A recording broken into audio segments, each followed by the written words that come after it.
मिथिलेश चौधरी आपके लिए, अगर आप रबर फील्ड में है या प्लास्टिक फील्ड में, तो आपको जानने का अधिकार है, आपको समझने का हक है कि आखिर ये फिजिकल प्रॉपर्टी होती क्या है और इसका उस प्रोडक्ट के लाइफ को कैसे इंश्योर करता है।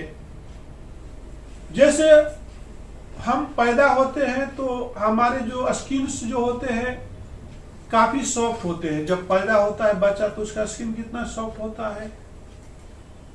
जैसे उसके बाद क्या होता है, जैसे 18 साल का और 18 साल का 20 साल के बीच में उसकी एज कैसी होती है, यंग एज बोली जाती है।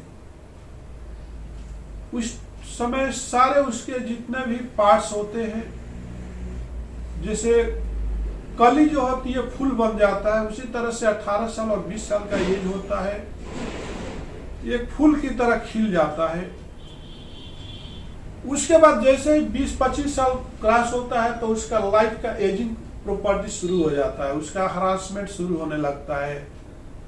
जैसे जैसे एज बढ़ता है उसकी आंखों की तरफ झुर्रियां नजर आने लगती है, उसकी काफी बीमारियां आने लगती है, बाल झड़ना शुरू होता है, बाल पकना शुरू हो जाते हैं, मतलब एजिंग होना शुरू हो जाता है। उसको ही हम आपको लेकर के चलते हैं। उसी तरह से जैसे कि हमारा जो जिंदगी है इंश्योर कर दिया जाता है। अगर अच्छा डॉक्टर है तो बोल भी देता है कि ये बंदा इतना ही दिन जिंदा रहेगा, क्योंकि इसका जो बॉडी का जो सिचुएशन है, इसके फिजिकल स्ट्रेंथ के हिसाब से डिसाइड करता है कि इसको इतनी सारी बीमारियां पकड़ ली है, ये इसका जो एजिंग प्रॉपर्टी ज्यादा दिन चलने वाला नहीं है।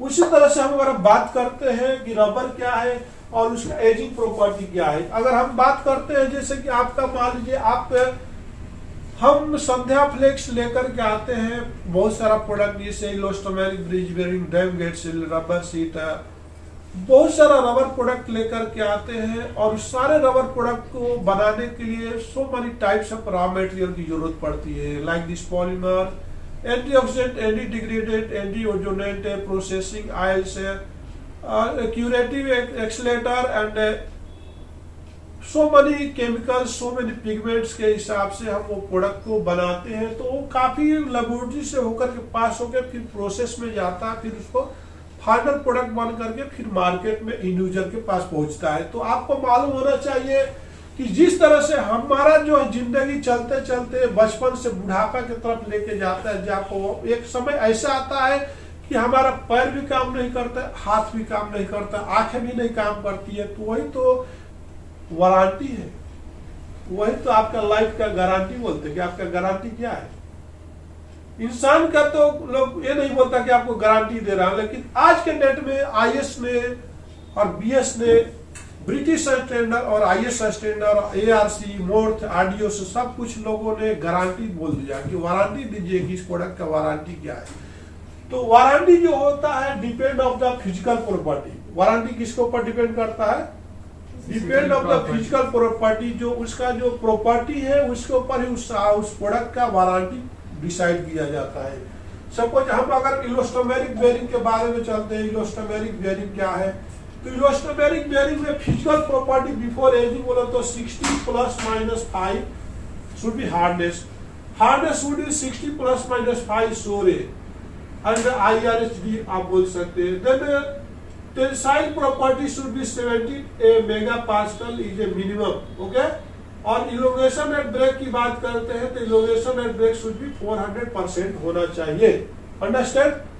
तो आपने देखा कि IRC ने आपको आइडेंटिफाई कर दिया कि आपको 60 + -5, जैसे ही आप इसको कंपाउंड कंपोजिशन करोगे इसके हिसाब से वो प्रॉपर्टी लाने के लिए कितना कार्बन डालते, कितना पॉलीमर डालते, कितना एक केमिकल डालते, वो प्रॉपर्टी हम ला लेते हैं। लाने के बाद उस इलास्टोमेरिक बेरिंग को हम ब्रिज में लगाते हैं, तो हम उसको एक लाइफ देते हैं कि ये इसका जो लाइफ जो है 15 ईयर्स तक है, इसका लाइफ वारंटी देते हैं मैन्युफैक्चरर, ओके। जैसे हम उसमें न्यूप्रिन के नाम से जानते हैं। Neoprene is a brand name of the Japan.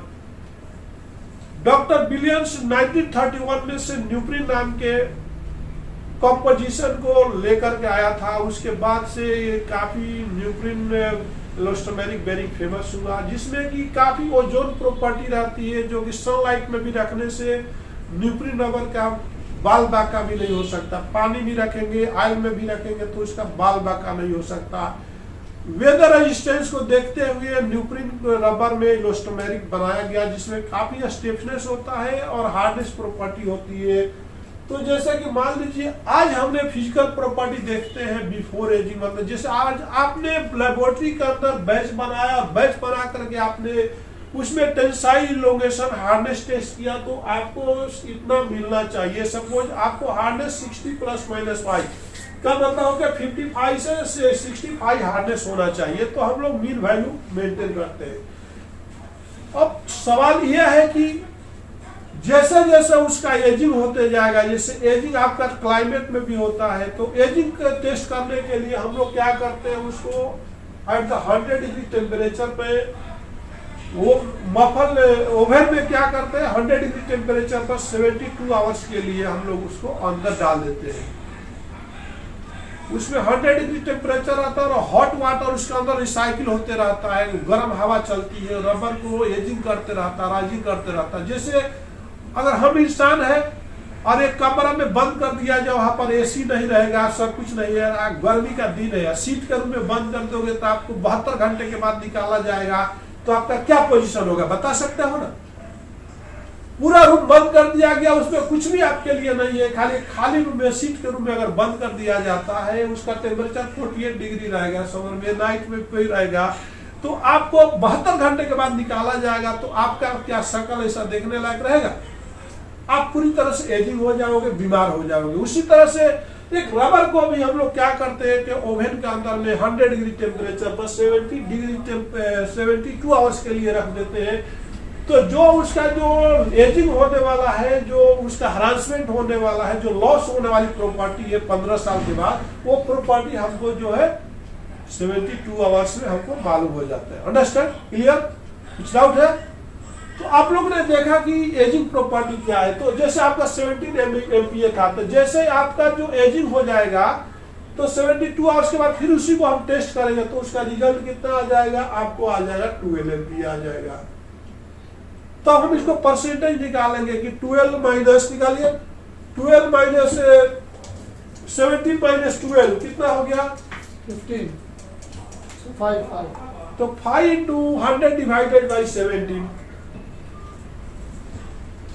तो आपको मालूम हो गया कि 29.4, तो यहाँ पर 29.4% एजिंग हो गया, उसका लॉस हो गया। जबकि हमको इसको 15% से ज्यादा लॉस नहीं होना चाहिए, तो अभी हम उसको 15 साल लाइफ दे सकते हैं। तो ऐसा कंपोजिशन करना पड़ेगा कि आपको जो है 15% से ज्यादा लॉस नहीं होना चाहिए। हार्डनेस जो है, जैसे रबर को आप धूप में रख दोगे या छांव में रखोगे, तो डे बाय डे क्या है, उसमें जो ऑयल प्रोसेसिंग ऑयल रहता है उसको डे बाय डे इवोपरेट होते रहेगा, और धीरे धीरे रबर जो है डे बाय डे हार्डनेस बढ़ते हैं। तो कितना हार्डनेस बढ़ना चाहिए, तो आपको ज्यादा से ज्यादा कितना बढ़ना चाहिए वो भी आइडेंटिफाई करता है कि एक लाइफ के बाद 15 साल के बाद 5 डिग्री से 10 डिग्री तक बढ़ना चाहिए। अगर उससे ज्यादा बढ़ता है तो आप वारंटी नहीं दे सकते, आपका कंपाउंड कंपोजिशन सही नहीं है। अब हम इलोंगेशन में ब्रेक की बात करते हैं। जैसे आपका आज के डेट में फिजिकल प्रॉपर्टी बिफोर एजिंग आपका 400% है, तो जैसे जैसे मटेरियल हार्ड होते जाएगा और उसकी ताकत कम होती जाएगी, तो इलोंगेशन प्रॉपर्टी भी उसका क्या होगा, कम होते जाएगा। मान लीजिए आज इलोंगेशन प्रॉपर्टी 400 है, तो इसके बाद आपको हो गया 350। मतलब डे बाई डे हर एक चीज का जो प्रॉपर्टी, कोई भी प्रोडक्ट बन जाने के बाद उसका प्रॉपर्टी क्या होता है, लॉस होते जाता है। उसी को हम एजिंग प्रॉपर्टी आफ्टर एजिंग बोलते हैं, कि हम उसको लाइफ देते हैं। तो आपने देखा और समझा कि फिजिकल प्रॉपर्टी क्या है। अगर आप रबर फील्ड में है तो आपको काफी एक्सपीरियंस होना चाहिए कि हमको कोई भी प्रोडक्ट बनाने से पहले एज पर IS के हिसाब से उसमें सारे पैरामीटर दिए रहते हैं, कि उसका स्पेसिफाइड पैरामीटर दिए रहते हैं। उस पैरामीटर को मीट करने के लिए जो केमिस्ट होते हैं, रबर टेक्नोलॉजिस्ट होते हैं, वो बहुत सारा केमिकल कंपोजिशन करके वो प्रोडक्ट को बनाते हैं। बनाने के बाद उसका सारा टेस्ट करते हैं, फिजिकल प्रॉपर्टी क्या है before ageing, hardness, tensile, elongation.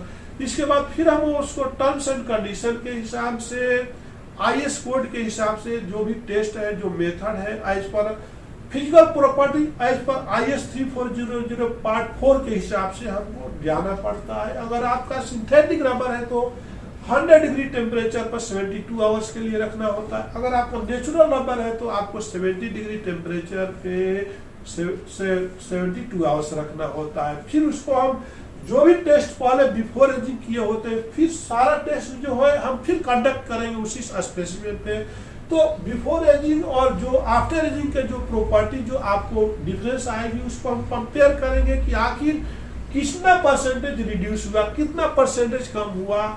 तो इसको हम बोलते हैं फिजिकल प्रॉपर्टी आफ्टर एजिंग। और IS में आपको ये IRC होने दो या मोट होने दो या BS होने दो, सारे स्पेसिफिकेशनों ने आपको स्पेसिफाइड करके रख दिया है कि इसका अगर 15 साल लाइफ देते हो तो उसका जो फिजिकल प्रॉपर्टी है शुड बी लाइक दिस। अगर इस लिमिट से ज्यादा क्रॉस हुआ तो आप 15 साल की वारंटी उस प्रोडक्ट को नहीं दे सकते। तो आपने देखा कि what is the physical property before ageing और what is the physical property after ageing. इसी के साथ मैं मिथिलेश चौधरी अपना वीडियो को क्लोज करता हूं और आपको रिक्वेस्ट करता हूं कि सर अभी तक आप मेरे चैनल को सब्सक्राइब नहीं किया है तो सब्सक्राइब कर दीजिए। ये बंदा आपके लिए ये बना है, समाज के लिए बना है। अगर मैं चाहता हूं कि मेरे पास जो भी है वो आपको ट्रांसफर कर सकूं, मेरे जो नॉलेज है काफ़ी लोगों तक पहुंचा सकूं। मैं अपना नॉलेज 23 ईयर्स में जो भी गेन किया है और आगे भी करते रहेंगे और आपको शेयर करते रहेंगे, एक एक नया वीडियो लेते रहेंगे। इसी के साथ आपको मैं धन्यवाद देता हूं। नमस्कार।